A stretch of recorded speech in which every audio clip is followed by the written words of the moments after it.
July 21st, 1861 is a beautiful day for the first major battle of the war.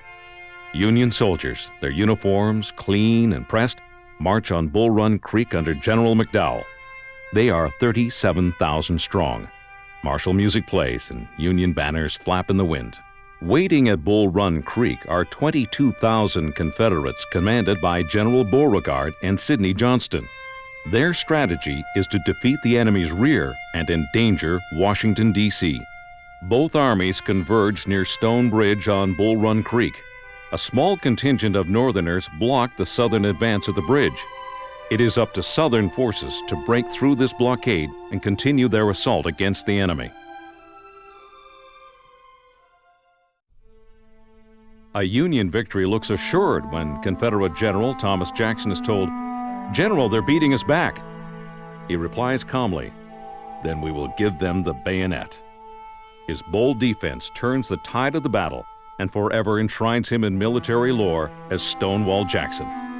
Along with Jeb Stuart, the counterattack pushes the Union forces back to Stone Bridge where panic sets in. It turns into a full-blown rout for the Union. 5,000 Union soldiers never return home. Those that do stagger back to Washington, D.C., their clean uniforms now bloody and tattered. The Union is humiliated, and the event comes to be known as the Great Skedaddle. In Richmond, Confederate President Jefferson Davis rejoices and claims a great victory over the Union. But it's clear now to both sides that this war will not be short nor painless to either side.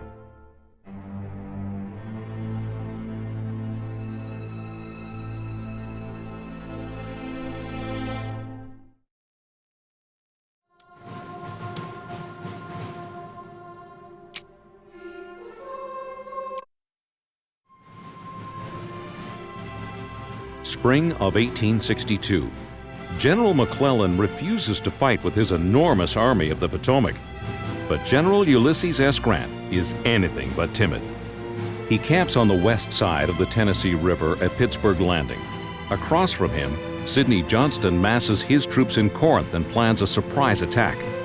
Grant's large encampment, 42 kilometers in size, is not properly defended.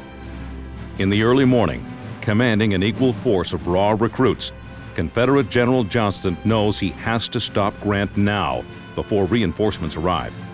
But before the battle is about to begin, a small group of soldiers is about to infiltrate the enemy's positions.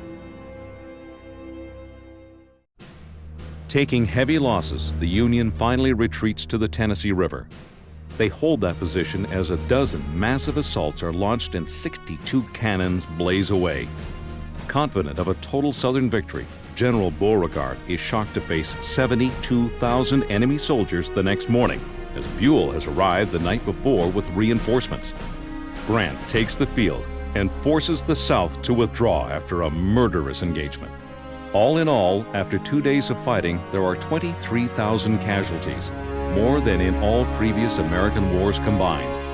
The costly Union victory shakes the divided nation to its very core. The war is a calamity that will require more bloodshed and sacrifice than anyone could have ever imagined. For Grant, the victory only steels his determination. The way to the South is now open.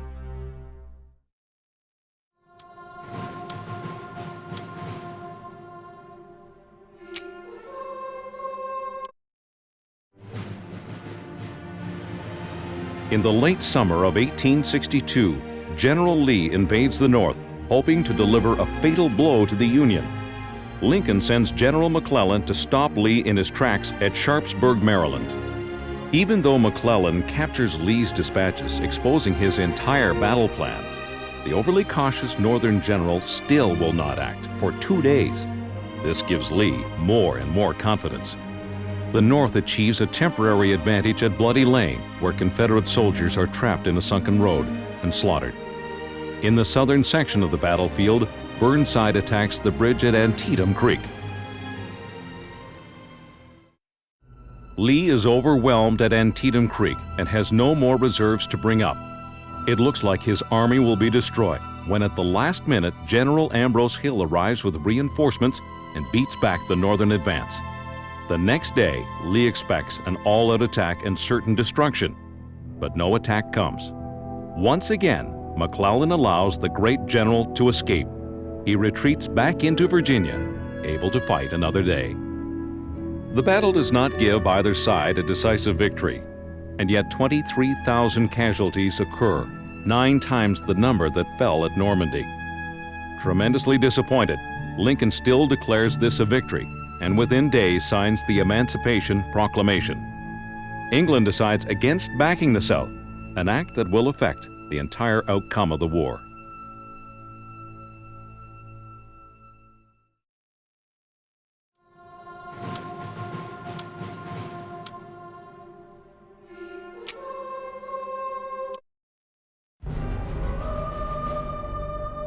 One of the Union's brightest stars, General Hooker has a good plan to feint an attack on Lee at Fredericksburg, then march up the Rappahannock, cross the river, and attack Lee's rear.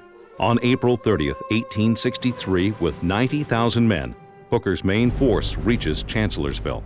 On May 2nd, Hooker stops his army when reaching Stonewall Jackson's troops. His officers urge him to press forward, but he delays. With 15,000 men, Lee keeps Hooker bottled up in the woods. Jackson leads the rest around the Union lines to attack their rear at Chancellorsville. Completely off guard, the Union troops fall back before darkness falls, desperately trying to ward off the attacking Southern forces.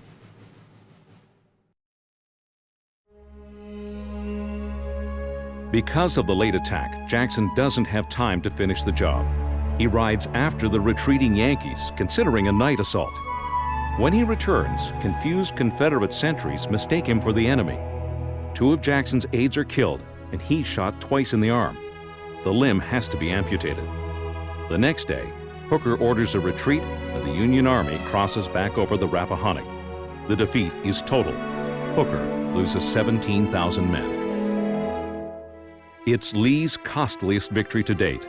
He loses 13,000 men, including his best general.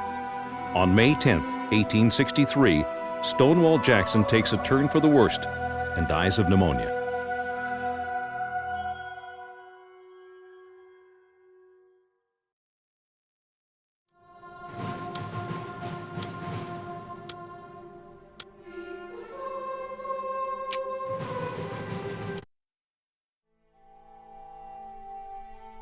In the summer of 1863, Union General William Rosecrans forces the Confederate Army out of Chattanooga and into Georgia. Defeated at Perryville and Stone's River, Confederate Commander Braxton Bragg is the most despised officer in the South. Finally, he retreats no more. On September 18th, Bragg makes a stand at Chickamauga Creek. Both armies clash at the bridge over the Chickamauga, suffering horrendous losses. In a heavily forested area, Bragg assaults Rosecrans head-on. Union General George Henry Thomas holds his position until the evening. The next morning, Thomas is once again attacked. He somehow continues to fight the South off, but time is running out for the North. The Union hastily withdraws from a ferocious rebel attack.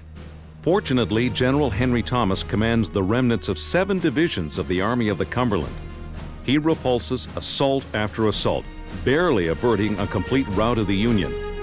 He later is lionized as the Rock of Chickamauga for the heroics he shows that day. It turns out to be the 2 bloodiest days of the war.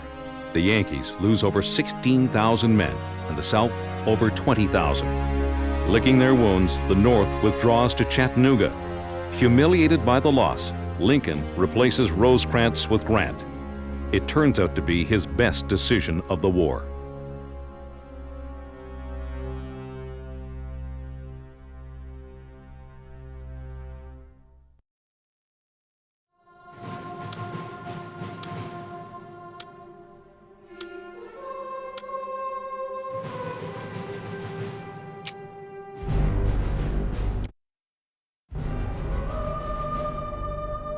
In the summer of 1864, President Lincoln finally finds an officer who can face the bloody numbers of this hellacious war. Ulysses S. Grant, now commanding the largest army in the world, 500,000 strong. When he faces Lee for the first time, he is soundly defeated. But unlike every other Northern general before him, he does not retreat. he forges ahead relentlessly towards Richmond. Lee surmises Grant's intentions and marches quickly to stop him. General Grant concentrates his army next to Cold Harbor, where Lee has already staked his position. General Grant brings to the confrontation 120,000 men and a supply line that extends for miles. The bloody battle begins. On June 3rd, General Grant hurls 3 corps of men at Lee's entrenched army. The battle is quick and decisive. In 20 minutes, 7,000 men are killed. Despite the terrible loss of life, it's a standoff. The South stops the North temporarily, but cannot halt their relentless march on Richmond. Despite its heroism and willingness to sacrifice all for the Confederacy, the South cannot match the superior numbers and resources of the Union. The end is in sight for the brave soldiers in blue.